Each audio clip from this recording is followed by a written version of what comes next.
제가 오늘 말씀을 이 앞전 설날 제가 말씀을 드렸던 것은 믿음과 인내와 기다림으로 하나님의 능력을 체험하라고 말씀을 드렸었죠. 오늘은 유다와 요셉, 야고처럼 인생의 그림을 그리자는 그런 주제로 말씀을 전하고자 합니다.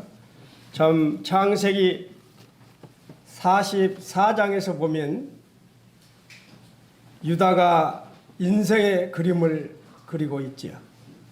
그리고 창세기 45장에서는 요셉이 아름다운 용서와 사랑으로 그렇게 아름다운 그림을 그리고 있고, 또 창세기 49장에서는 야곱이 험악한 세월을 보냈다고 고백하면서 마지막에 죽어가면서 사랑하는 자녀들 12자녀를 세워놓고 기도하는 그런 아름다운 그림을 그리면서 인정하는 그러한 모습들이 그려지고 있습니다. 그래서 저는 오늘 유다와 요셉과 야고처럼 인생의 그림을 그리자는 그런 주제로 말씀을 드리고자 하는 것입니다. 참 인생은 계산하는 것이 아니라 그림을 그리는 것이지요. 제가 이제 내년이면 이제 70이 돼가요. 그러면서 지금까지 제가 55년 전에 태어나면서 그렸던 그림과 지금 이제 인생을 얼마나 주님께서 몇 년 몇 날을 허락하실지는 모르지만 이제 그림을 마무리해가는 단계의 그림을 그리고 있는 것이죠. 그래서 우리는 꼭 인생의 그림을 그리게 되는데 그 인생의 그림을 어떻게 그리고 끝날 것인지 그런 부분에서 한번 교제를 하고자 합니다. 인생은 계산하는 것이 아니라 그림을 그리는 것입니다. 참 요셉은 17살 때 형들의 미움을 받아서 노예로 참 팔려가 수많은 고난과 죽음의 고비를 넘기고 하나님의 특별한 인도함을 받아서 젊은 나이 30살에 총리가 되는 그러한 사실을 제가 설명을 안 해도 우리 성도님들은 잘 알 거예요. 사람들은 대부분, 보통 사람들은 대부분 고통과 고난을 겪으면 몸과 마음의 상처에 굴곡이 생기게 돼 있습니다. 그런데 요셉은 그렇지가 않았다는 것이죠. 요셉은 상처를 많이 받을 수 있는 상황이었는데도 상처가 없었다는 것입니다. 오히려 사랑과 용서의 사람이었죠. 그는 사랑과 용서의 사람으로 또 나머지는 17년간 아버지에게 사랑을 받다가 팔려갔었죠. 나중에 17년간을 지극정성을 다하면서 아버지에게 효도했던 사람이 바로 요셉입니다. 먼저 요셉은 그 형들과의 관계를 풀어가면서 제가 오늘 말씀을 전하고자 합니다. 참 요셉이 집 청지기에게 이런 부탁을 하지요. 이 사람들에게 갖고 온 양식 자루에 가득 양식을 채워줘라. 그리고 그들이 가지고 온 돈도 채워줘라.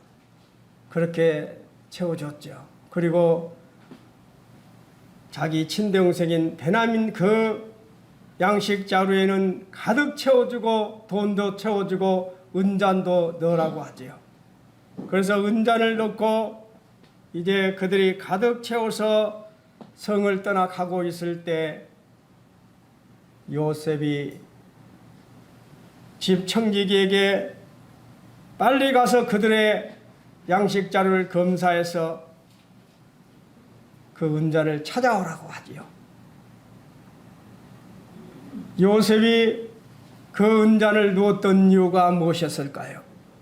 그냥 심심해서 넣었을까요? 그것이 아니죠. 우리 형들이 어떻게 하는가를 시험해 보기 위해서 은자를 넣은 것입니다. 그래서 그들이 성을 벗어나서 이제 페난이 돌아가려고 할 때 갑자기 세워놓고 너희들이 어떻게 우리 주인의 은잔을 갖고 갈 수 있느냐고 그렇게 하면서 그 자루를 하나하나 검사했어요. 그럴 때 그들이 그런 이야기를 하죠. 만약에 주의 종 가운데 어느 누가 그것을 갖고 있다는 것이 밝히면 그는 마땅히 죽을 것입니다. 그리고 또 어떻게 말합니까? 우리가 제일 처음에 양식을 줬을 때 거기에 돈을 넣었기 때문에 우리가 다시 가나안에서 다시 갖고 와서 주었지 않습니까? 우리가 무엇 때문에 은잔을 훔치겠습니까? 우리는 그런 사람들이 아니라고 그들이 변명했지만 그러나 조사한 결과 어떻게 됐습니까? 그 잔이 베냐민 자루에서 발견된지라. 기가 막힐 현상이 벌어지고 있는 것이죠. 그 잔에서 베냐민 자루에서 나온 겁니다. 그래서 형들이 옷을 찢고 다시 나귀의 틈을 싣고 어디로 갑니까? 요셉이 있는 성으로 돌아간 것이죠. 요셉이 있는 성에 돌아가니 요셉이 뭐라고 합니까? 요셉이 너희들이 도대체 무슨 일을 한 거냐고 물으면서 추궁을 하기 시작합니다. 그때 유다가 간절히 요셉에게 호소하는 장면이 나오고 있어요. 저는 이 말씀을 준비하면서 제가 20살 때 아버님이 갑자기 고혈압으로 돌아가셨는데 지금 49년 전인데 그렇게 아버지가 생각이 났습니다. 제가 운동을 많이 하기 때문에 어제도 집사람과 청암산을 같이 돌았는데요. 제가 우리 어머니 생각은 많이 났지만 솔직히 아버지 생각은 그렇게 많이 안 났어요. 그런데 이번에 이 말씀을 준비하면서 어떻게 그렇게 아버지 생각이 난지 눈물이 났습니다.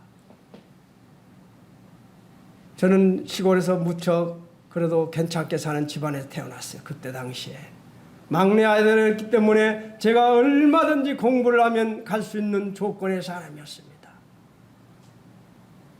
우리 형님 누나들은 다 장학금 받고 다닐 때 저는 장학금 한 번 못 받고 다 돈을 낸 사람이에요. 그렇지만 저를 제일 예쁜 아버지였습니다. 국민학교 2, 3학년 때가 제가 반장도 아닌 부급장이지요. 부급장이 됐다고 그렇게 기뻐하면서 큰 닭을 잡아서 담임 선생 오라고 해서 담임 선생에게 대접하던 아버지의 모습이 떠올랐어요. 그렇게 좋아하던 아버지를 저는 공부만 하면 되는데 그렇게 하지 못했던 것이죠. 그런데 이 요셉이 그렇게 추궁할 때 유다가 어떤 말을 호소하고 있습니까? 한번 같이 읽어보겠습니다. 창세기 44장 제가 시간이 많이 갔기 때문에 30절부터 34절까지만 읽겠습니다. 창세기 44장 제 성경으로 71쪽입니다. 다 찾으셨죠? 아버지의 생명과 아이의 생명이 서로 하나로 묶여 있거늘 이제 내가 주의 종 우리 아버지께 돌아갈 때 아이가 우리와 함께 가지 아니하면 아버지가 아이의 얼숨을 보고 죽으리니 이같이 되면 종들의 주의 종 우리 아버지가 흰 머리로 슬퍼하며 수월로 내려가게 함이니이다. 주의 종이 내 아버지에게 아이를 담보하기를 내가 그를 아버지께 데리고 돌아오지 아니하면 영영이 아버지께 죄짐을 지리다 하였사오니 이제 주의 종으로 그의 아이를 대신하여 머물러 있어 내 주의 종이 되게 하시고 그 아이는 그의 형제들과 함께 올려 보내소서. 그 아이가 나와 함께 가지 아니하면 내가 어찌 내 아버지에게로 올라갈 수 있으리까? 두렵건대 제가 내 아버지께 미침이 보리이다. 이 말은 제발 이 아이를 대신 이 종이 내 주의 종으로 여기 남겠으니 이 아이를 저기 형들과 함께 고향으로 돌아가게 해주세요. 이 아이가 함께 가지 않는다면 제가 어떻게 제 아버지에게 돌아갈 수 있겠습니까? 저는 제 아버지에게 불행한 일이 당하는 것을 참아 볼 수 없습니다. 이 요셉에게 지금 유다는 지금 누구를 위해서요?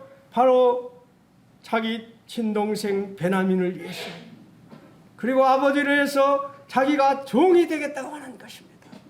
종이 된다는 것은 쉬운 일이 아니지요. 그는 모든 것을 포기하겠다는 것입니다.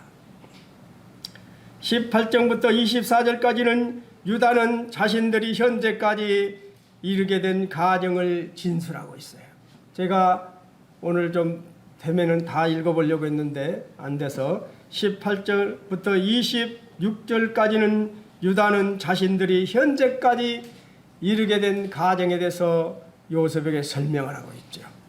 그리고 27절부터 34절에서는 유다가 베냐민을 대신해 자신을 종으로 삼아달라고 간절히 지금 요청을 하고 있는 것입니다. 아버지의 생명과 아이의 생명이 서로 하나로 묶여 있어 아이가 돌아가지 않으면 아버지가 불행한 일을 당하실 줄 모릅니다.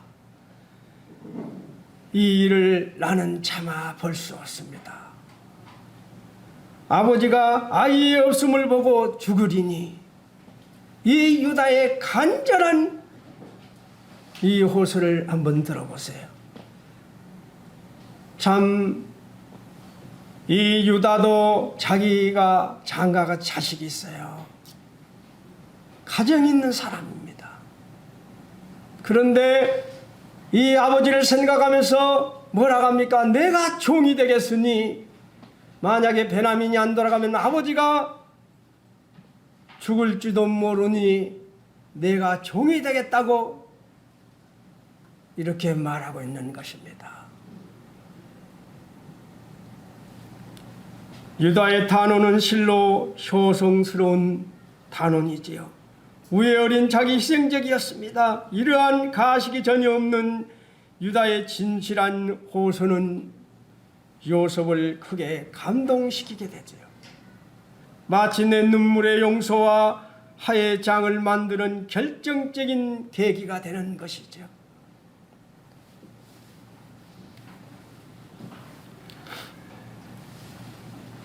유다의 감동적인 단언과 호소는 우리에게 많은 교훈을 주게 되는 것입니다.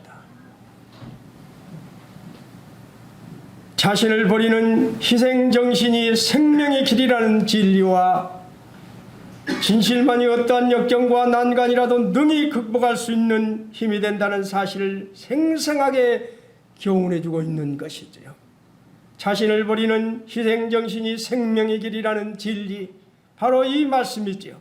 마태복음 10장 39절에 자기 목숨을 얻는 자는 잃을 것이요 나를 위하여 자기 목숨을 잃는 자는 얻으리라. 그리고 마태복음 16장 25절에서 누구든지 제 목숨을 구원하고자 하면 잃을 것이요 누구든지 나를 위하여 제 목숨을 잃으면 찾으리라고 말하고 있죠. 진실만이 어떠한 역경과 난간이라도 극복할 수 있는 힘이 된다는 사실을 우리에게 교훈해 주고 있습니다. 바로 이 말씀이지요. 잠언 19장 12장 19절에 보면 진실한 입술은 영원히 보존되거니와 거짓에는 잠시 동안만 있을 뿐이라고 말하고 있습니다.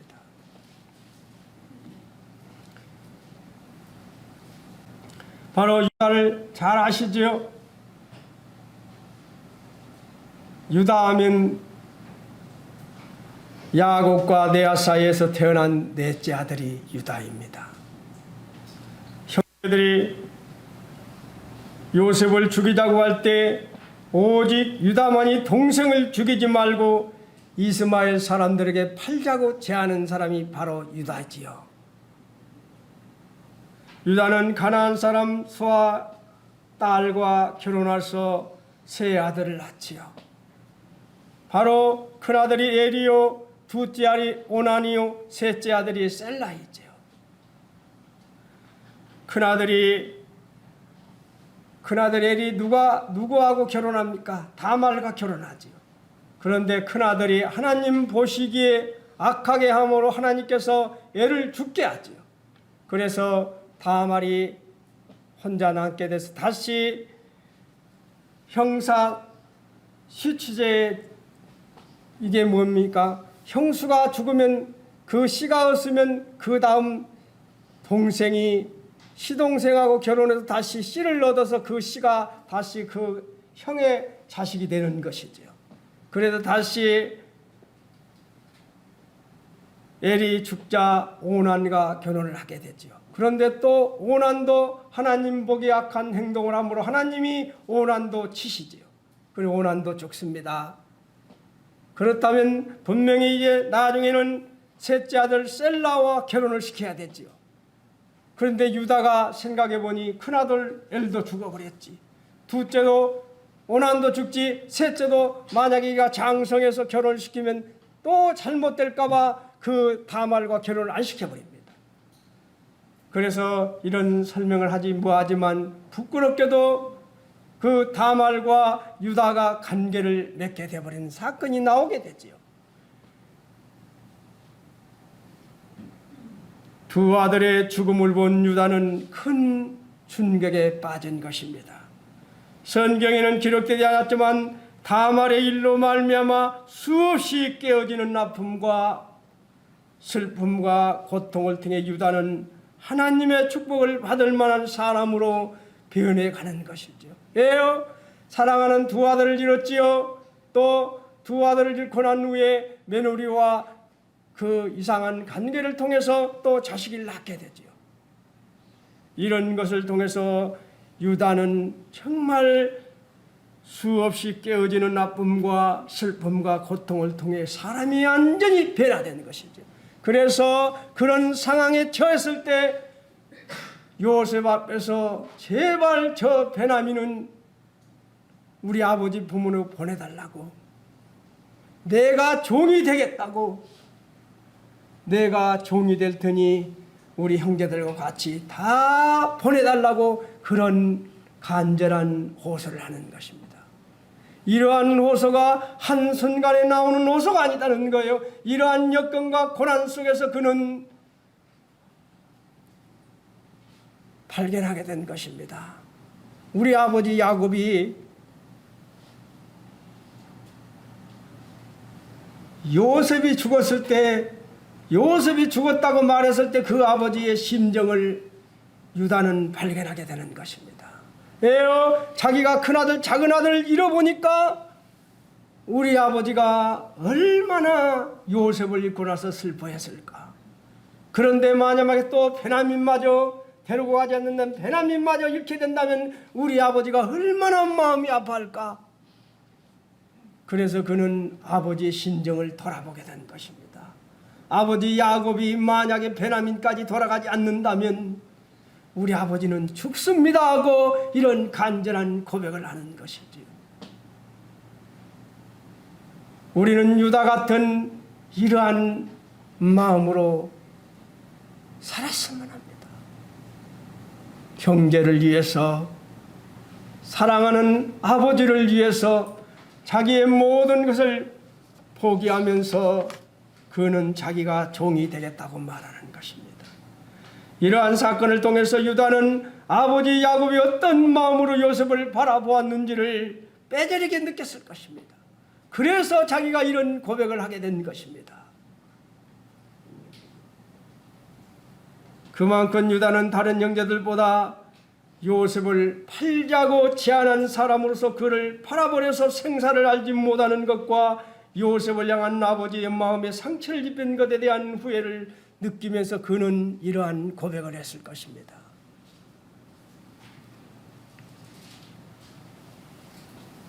요셉은 베냐민이 요셉의 은자를 훔친 것처럼 꾸미면서 베냐민에 대한 형들의 우애와 사랑을 시험해 본 것이죠. 요셉이 왜 은자를 놓겠습니까? 우리 형들이 어떻게 하는가를 보려고 시험해 본 것이지요. 그런데 형들의 모습을 보고 감동해 버린 것이지요. 유다가 눈물로서 자기가 종이 되겠다고 고백하는 것을 보고 유다가 아니 요셉이 감동한 것이지요.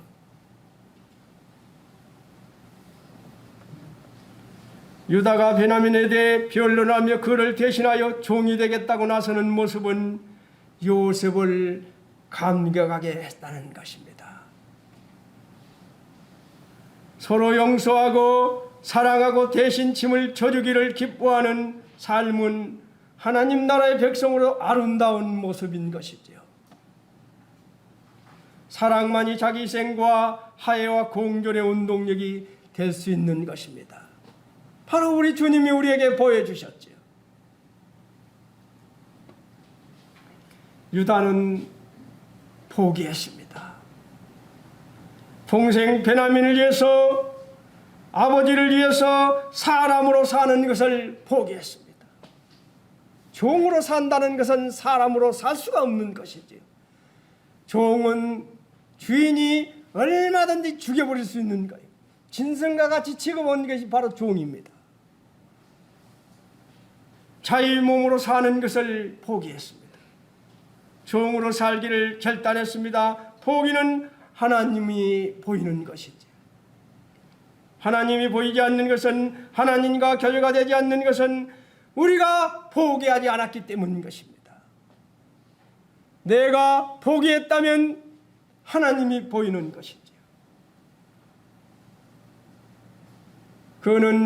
유다는 모든 것을 포기했습니다.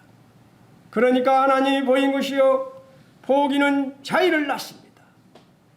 포기하면 하나님을 발견되게 되는 것입니다. 유다의 신앙은 자신을 포기하여 형제를 구하는 희생을 각오하는 희생신앙이었습니다. 유다는 형제를 구하는 희생을 각오하는 신앙이었다는 것입니다. 자신을 아니보다 형제를 걱정하는, 형제를 위하는 신앙이었습니다. 실제 상황에서 형제를 대신하여 스스로 고통을 각오하는 이런 일은 매우 어려운 일이지요. 그게 쉬운 일입니까?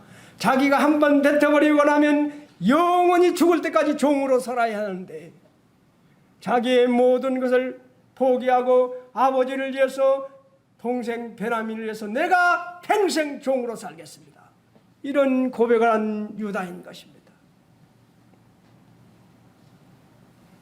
주의 종으로 아이를 대신하여 유다 자신이 베냐민을 대신하여 종으로 살겠다고 이런 말을 한다는 사실은 간단한 문제가 아닌 것이죠. 그렇죠.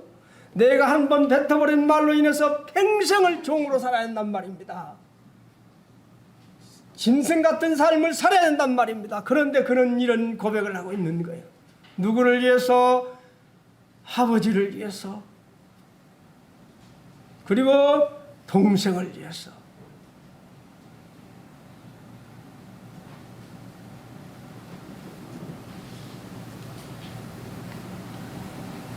유다는 아버지의 근심을 덜기 위해서 자신이 아니보다 아버지를 걱정하면서 그는 이런 고백을 하고 있는 것입니다. 아버지의 생명과 아이의 생명이 서로 하나로 묶여 있거늘 이제 내가 주의 종 우리 아버지에게 돌아갈 때 아이가 우리와 함께 가지 아니하면 아버지가 아이의 없음을 보고 죽으리이다. 만약에 베냐민이 돌아가지 않는다면 우리 아버지는 죽습니다. 그러니 나를 종으로 삼아주세요. 이러한 간절한 고백을 하고 있는 것이죠. 소학에도 이런 말이 있습니다. 부모를 사랑하는 사람은 남에게 미움을 받지 아니하고 부모를 공경하는 사람은 남에게 업신여김을 받지 아니한다고 말하고 있어요. 부모에게 효도하는 것은 무엇입니까? 여기 있는 우리 젊은 학생들, 청년들, 부모에게 효도하는 것이 뭐예요? 부모가 돈 벌어다 달라고 합니까? 아니죠. 제가 아까 말했어요. 우리 아버지에게 효도하는 길은 그때 제가 공부만 열심히만 했으면 효도하는 것입니다. 좋은 명문대만 가졌으면, 좋은 대학에 가졌으면 아버지에게 효도하는 길이었어요. 그런데 저는 하지 않았다는 거예요. 지금 내가 조금 힘들고 조금 힘들면 나중에 몇 년 후에는 내가 편합니다. 그러나 내가 지금 편하고 내가 너무 편하면 나중에는 정말 힘든 세상이 온다는 거예요. 그래서 우리 학생들은 공부해야 하는 거예요. 공부할 때는 때가 있는 거예요. 그 때를 놓치면 후회하는 거예요. 저는 지금까지 후회하고 있습니다. 왜 제가 그때 끝까지 공부를 하지 않았던가? 제가 고등학교 2학년 때 친구들은 다 치대 의대를 갔어요. 그래서 저희 형님이 저에게 한 말이 있어요. 기억년아, 너 곧 후회한다. 너 곧 후회한다. 그 말이 그때는 무슨 말인지 몰랐어요. 그런데 지금 와서 생각해 보니 후회가 되더라는 거예요. 그래서 우리 여기 있는 우리 학생들, 부모에게 효도하는 것은 지금 공부하는 거예요. 열심히 공부하는 거예요. 바로 유다는 이렇게 아버지를 생각하면서 자기가 종이 되겠다는 결심까지 했다는 것입니다. 복이 길목에 막힌 것은 포기하지 않았기 때문에 복이 막힌 것입니다. 포기하고 우리가 막고 있던 길목에서 비껴서면 복이 들어오는 것입니다. 유다처럼 복이 들어오는 거예요. 저는 이것이 바로 부모에게 잘하는 통로인 것입니다. 그래서 저는 옛날 직장 동료들이 사업하는 그 형이 그래요. 나는 내 자식에게 어쩐다고 그래서 제가 그런 말을 했어요. 절대 자녀를 그렇게 교육을 시키지 마시오, 형님. 아무리 형님이 회사를 운영하고 있지만 자식에게 받고 난 후에 그걸 손녀딸을 위해서 쓰더라도 받으라 보니까 당장에 그렇게 하겠다고 하더라고요. 왜요? 바로 부모에게 잘하는 것이 축복의 통로인 것입니다. 복이 길목에 막힌 것을 포기하지 않아서인 것이죠. 포기하고 우리가 막고 있던 길목에서 비껴서면 복이 들어오는 것입니다. 누구처럼? 유다처럼. 유다는 어떤 사람이었어요? 바로 이렇게 부모를 섬겼기에 유다는 다윗의 조상이 되었습니다. 다윗 왕의 조상이 되었다는 거예요. 그리고 다윗 왕이 후손이 바로 누구요? 메시아 우리 예수님이 오셨다는 것입니다. 유다의 이러한 효성이, 유다의 이러한 희생이 나중에 야곱이 어떻게 유다에게 축복을 합니까? 바로 부모에게 이러한 심정으로 종이 되겠다는 각오로 했을 때 유다는 하나님께 축복을 받은 것이죠. 요셉의 용서와 사랑을 보겠습니다. 시간이 벌써 다 가버렸네요. 당신들이 나를 이곳에 팔았다고 해서 근심하지 마소서, 한탄하지 마소서. 하나님이 생명을 구원하려고 나를 당신들보다 먼저 보내셨나이다. 이런 말하기가 쉽지가 않지요. 13년간 종살이하고 기가 막힌 비참한 생활을 했는데 이는 이런 고백을 하고 있습니다. 요셉은 유다가 베냐민을 위해서 자기를 희생하며 그를 대신하여 종이 됐다고 나서는 모습을 보고 마침내 정에 억제하고 있던 것을 잔치 무대에서 울음을 터뜨리고 방송 통곡을 하지. 그리고 울면서 첫 마디 고백이 이거라는 것입니다. 형들에게 어떤 말을 합니까? 나를 이곳에 팔았다고 해서 근심하지 마소서, 한탄하지 마소서. 그렇지요. 얼마나 형들이 불안하겠습니까? 자기들이 팔아버린 동생이 국무총리가 되어 있는데 그 형들을 위해서 나를 이곳에 팔았다고 해서 근심하지 마소서, 한탄하지 마소서. 형제로도 자기를 배반하고 죽이려고 했다가 결국은 노예로 팔아버린 형들인데 용서를 빌기도 전에 용서함으로 이렇게 선포하고 있습니다. 용서하고 있는 것이죠. 우리는 어떻게 합니까? 그가 먼저 빌면, 먼저 용서를 빌면 내가 용서하지 나는 할 수 없어, 그렇게 많이 하지요. 아니, 나부터가 그러더라고요. 그런데 요셉은 나를 이곳에 팔았다고 해서 근심하지 마소서, 한탄하지 마소서.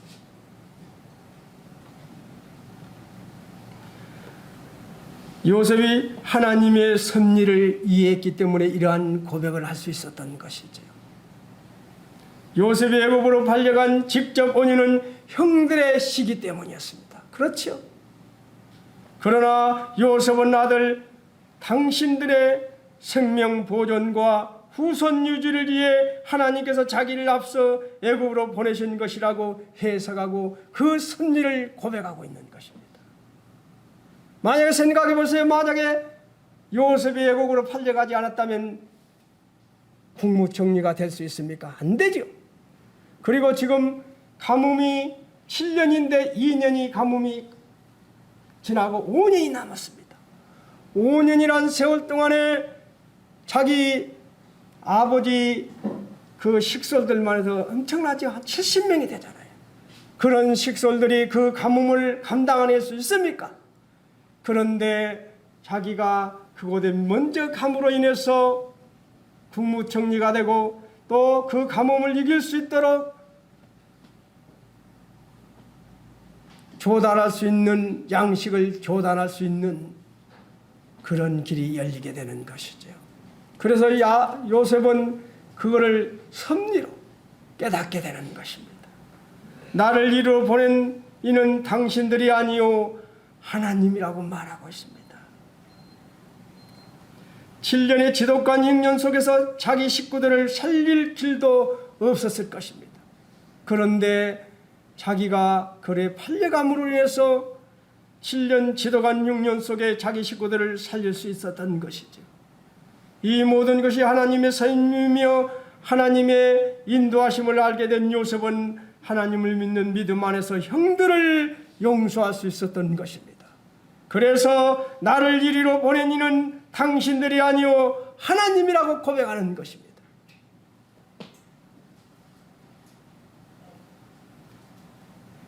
요셉이 사건의 영광을 보지 않고 그 가운데 숨겨진 하나님의 섭리를 읽을 수 있는 능력을 지녔음을 보게 되는 것이죠. 요셉처럼 우리도 남다른 시각을 가지고 인생 속에서 일어나는 일들을 통해 신앙적인 해석을 하는 그런 신앙이 되길 바랍니다. 그런 그림을 그리길 바랍니다.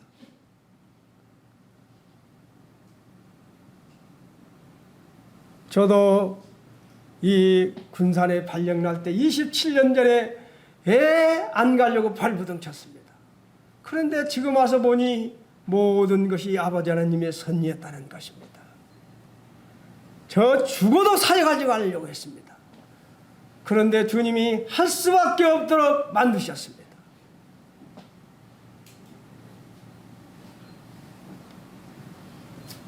용서하지 못하는 것은 천국에 합당한 자가 아님을 주께서 말씀하셨습니다. 너희가 각각 마음으로부터 형제를 용서하지 아니하면 나의 하늘 아버지께서 너희에게 이같이 하리라고 말했어요. 요셉의 용서는, 요셉의 사랑은 우리에게 많은 교훈을 주고 있습니다. 이 세상에서 하나님을 기쁘시게 하는 길은 내가 하나님께 용서받은 것처럼 이웃을 용서하고, 용서한 이웃에는 이웃의 허물을 2번 다시는 기억하지 않고 사랑으로 실천하는 것이지요. 그래서 제가 제일 신년 1월 1일 날 말씀을 전했죠. 용서하고 용서한 것을 잊어버리고 사랑하자고 말씀을 드렸습니다.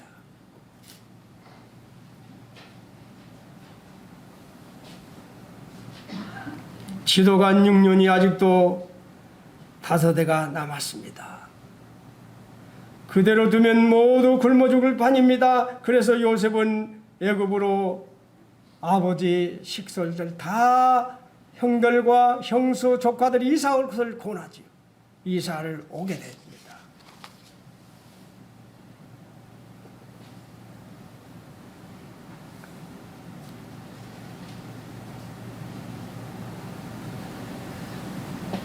참 우리는 그 흉년을 통해서 야곱의 모든 대식구가 애굽으로 이사 오게 됐지요. 유대한 신앙인은 언제나 자신의 처지를 잘 알고 자신의 걸음을 인도하신 하나님의 손길에 늘 감사하는 삶을 살았다는 것이죠. 그리고 이제 그 모든 식구들이 야곱의 식구들이 왔을 때 야곱이 이제 49장에 보면 사랑하는 아들들을 12명을 불러놓고 죽으면서 이제 기도하는 장면이 나오죠. 세상의 모든 열방이 각자의 보기 좋은 대로 인생의 길을 걸을 때 야곱은 믿음의 길을 걸었습니다. 야곱이 걸었던 믿음의 길은 또한 나그네의 길이었습니다. 야곱은 믿음의 지팡이를 잡고서 나그네의 길을 걸었습니다. 나그네의 길은 영광의 길입니까? 고난의 길입니다. 그래서 야곱은 이런 고백을 하지요. 험악한 세월을 보내었나이다. 이것이 야곱의 인생 말년에 자신을 돌아보면서 고백한 말이 험악한 세월을 보내었나이다. 그는 이런 지팡이를 잡고 나그네의 길을 건 사람이지. 고난이 없는 축복은 없는 것이지요. 야곱은 인종이 가까웠을 때 12아들을 침상에 둘러세우고 각자에게 축복을 하지요. 예언도 했습니다. 결국 야곱이 아들들에게 축복한 대로 다 이루어졌다는 거예요. 한번 읽어보세요. 49장을 제가 시간이 없으면 못 읽는데 다 한번 읽어보세요. 큰아들 루본부터 시작해서 막내 아들 베냐민까지 싹 한번 읽어보세요. 그가 축복한 대로 그가 예언한 대로 다 이루어졌습니다.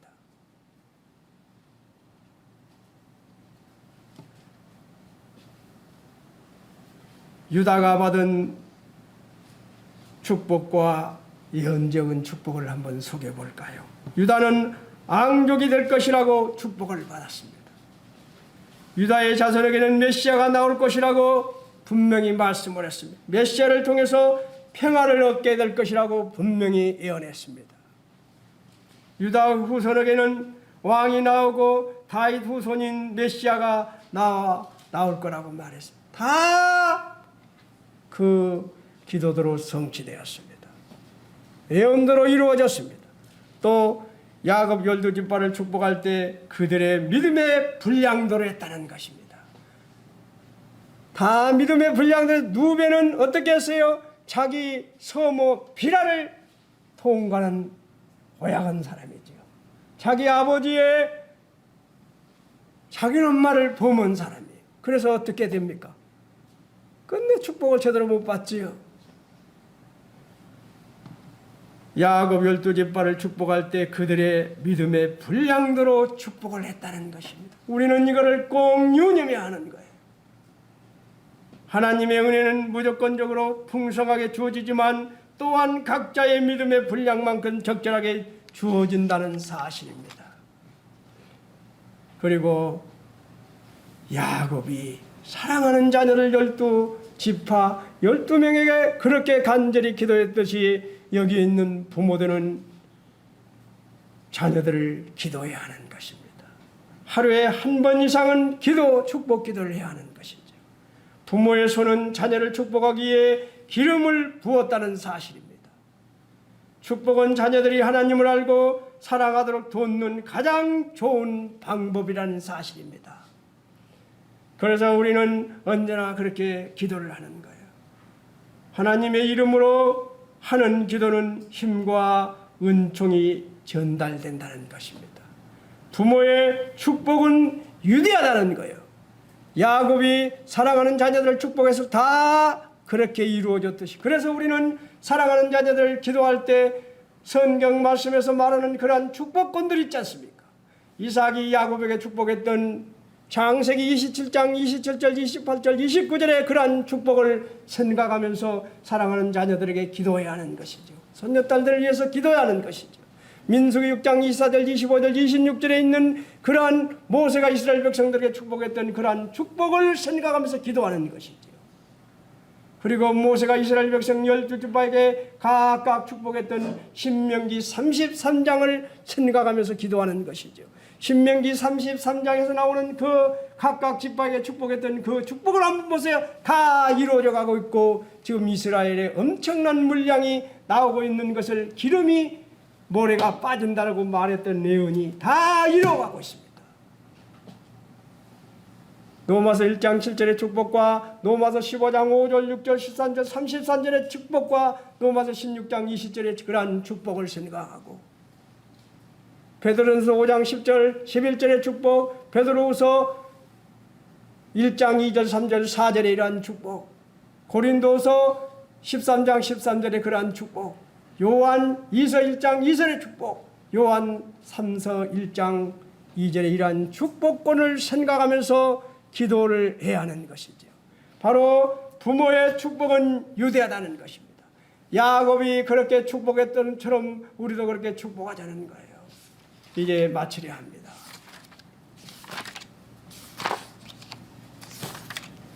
유다같이, 요셉같이, 야곱같이 그러한 인생의 그림을 그리자는 것입니다. 그렇게 그립시다. 아멘입니까? 네, 우리도 유다같이 사랑하는 형제를 위해서, 부모를 위해서 종이 되겠다는 고백할 수 있는 그러한 그림을, 요셉같이 용서와 사랑의 그림을, 야곱처럼 정말 사랑하는 자녀들을 위해서 축복하는 그러한 그림을 그리자는 것입니다. 감사합니다.